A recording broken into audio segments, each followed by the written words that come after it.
Basic rule, kapag may nagsasalita, dapat makikinig. Hindi mo siya pwedeng sabayan dahil kapag sinabayan mo siya, hindi kayo magkakaintindihan. Hindi mo siya maiintindihan. Kapag nakikinig tayo, hindi lang dapat tunog ang ating pinapakinggan.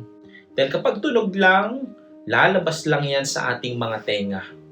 Kapag nakikinig, dapat itinatanim sa puso at isipan para natututo tayo, para hindi tayo mawala sa landas at para makasunod tayo kay Jesus. In today's Gospel, from the Gospel of Matthew, we heard Jesus sharing with His disciples a parable. Jesus often gives parables to His disciples for them to have something to reflect and think about.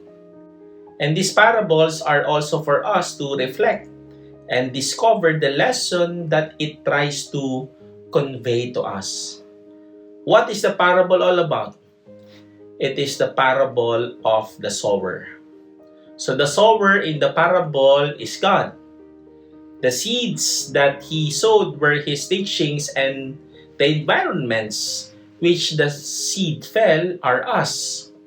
Obviously, the first three environments on which the seeds fell were not ideal because the seeds did not grow up as it should be. Hindi sila lumago. Kumbaga sa buhay natin, wala silang pinagkatandaan. Ganun pa rin sila, walang nagbago kasi hindi sila nakikinig.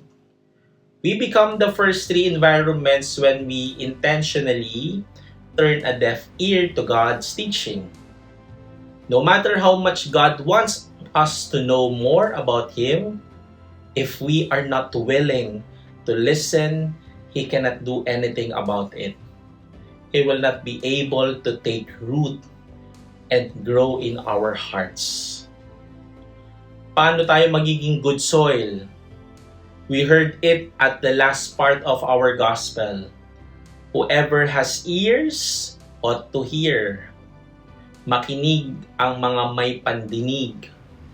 And this happens when we open our whole being to God's teachings. We listen to it, we imbibe it in, and we live it. It grows within us, and in that process, we bear fruit. Kaya nga kung gusto mong lumago kapatid, kung gusto mong maging banal, kung gusto mong makauwi sa langit, spend time more with Jesus. Listen more to Him. And be prepared for the spiritual blessings that He will shower upon you.